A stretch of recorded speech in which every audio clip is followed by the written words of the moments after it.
મારી મારું નામ નિકુંજ આહિર છે. અમે રામધામ ચેરિટેબલ ટ્રસ્ટમાંથી આવી છે. આપનું નામ શું છે? વસંતબા. વસંતબા. તો હાલ પરિવારમાં કોણ કોણ છે? પરિવારમાં તો હું એકલી અત્યારે છું. મારા છોકરા બહુ તો પીર છે. છોકરો પાછો થયો પછી આવડા પૂરા ક્યાંથી કરી શકું? તમારો છોકરો પાછો થયો છે? હા. મારી એને શું બીમારી હતી? એને છે ને 35,000ની દવા કરી આમ કફ બહુ થઈ જતો. એટલે દવા કરી પણ મારતામાં જ જવાય. હાજર થઈ ગયો પછી મેં પરણાવ્યો પછી 2 છોકરા ત્યાં આવવા સુધી. હવે એ પાછળ ઉલટી થઈ એમાં રિક્ષા હાંકતો બિચારો. રિક્ષા હાંકતા? મને એ જ રાખતો હતો. પછી પાછળ થયો પછી વહુને બધાને હું ખવડાવું? કઈ જમીન નથી, કઈ પૈસા નથી મેકીને. દાડો કર્યો વાસણ હતા એ વેચીને ખાધું. હવે કોણ દે રોટલા? કોઈ અત્યારે દે આ જમાના તારે તો કામ હવે હું નથી કરી શકતી. આ પડી જાય ને દિવાળીમાં તારના પગનો દુખાવો ને આ હાથનો તો રાંધી શકું તો મારમાં રાંધી રાખું. હવે મારે કઈ કામ બનતું નથી. કામ નથી થતું? નથી કરી શકતી. તમારો છોકરો એક્સપાયર થઈ કેટલા વર્ષ થયા? એના 20 વર્ષ ઉપર થયું. 2 બાપ દીકરાને 3 મહિનાની ફેર આઘાત લાગી અને પપ્પાની હતી. તમારો છોકરો ને એના પપ્પા બંને 3 મહિનાના વચ્ચે? 3 મહિનાના. એટલે ભણાવો તો વિચાર કરી છે ફી ક્યાંક ભરવી કે આપણે ભણાવી ભરવું તો જીવ એવો છે. મેં મફત જ ગામનું કામ કર્યું છે. એટલું મને મળે છે. સાચી વાત છે.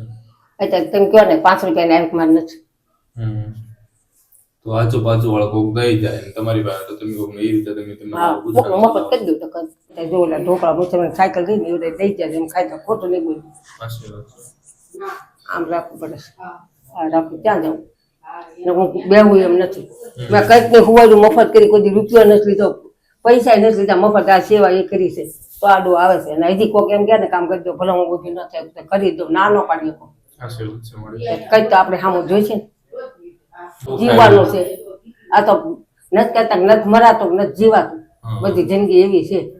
મેં તો વિચાર્યા હતા આખી રાત છું અને એનો મામ નથી હલાતું નથી સરતું. રાંધવા બેવ તો શાક ખારું થઈ જાય.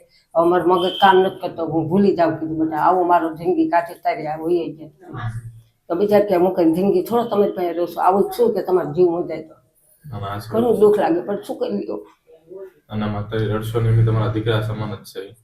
આપણે સમી છે કે એક જ મતલબ મહિનાના ગાળામાં બે વી ગયા. છોકરા પીરમાં આશા ન હોય બાળકો મીકીને જીવ આલે. પીરમાં રોટલો ખાઈ નાના છોકરા એ સાંભળવું પડે છે કે અહીંયા હોય પણ હું કરું? મેં ક્યાં કીધું તમને? સાચી વાત છે. મારી સમાજ અને અત્યારે મારી દેશ એવી છે ને મને મનમાં વિચાર થાય કે હું કેવી હાવ ભગવાને કેવું મને નાખ્યું દુઃખ.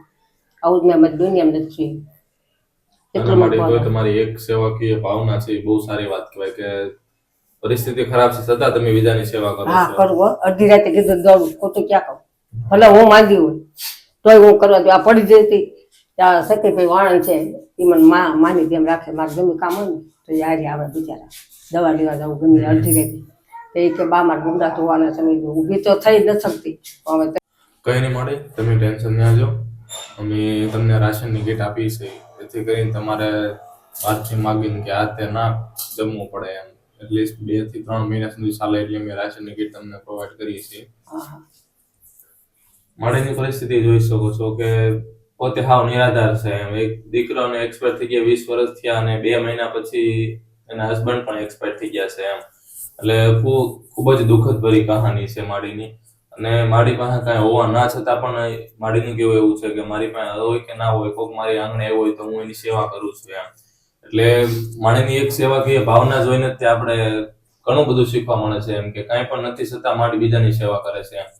એટલે આપણે બંને એટલો વિડીયોને લાઈક કરો, શેર કરો અને સબસ્ક્રાઇબ કરો.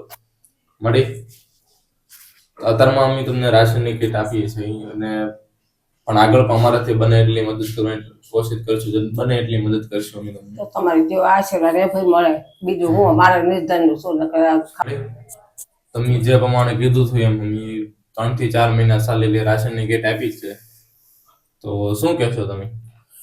હું તો એમ કહીશ કે આધાર કહેવાય એમનો કોઈ અમારા ગરીબ માણસને હાથવે છે તો ધ્યાન દે છે તો તમને સારામાં સારા આશીર્વાદ મળે. આશીર્વાદ આપો. ભગવાન તમને આવીને આવી સેવા કરાવે. અમારી જેવા ગરીબ માણસ તમે રાખો તો અમને ઘણું ધન કહેવાય. તારે બીજું તો હું એમ કરીએ કે ગરીબ માણસ. માડીનું કેવું એવું છે કે માડી નિરાધાર છે હાવ. કોઈ આગળ પાછળ કઈ સહારો જ નથી એમ.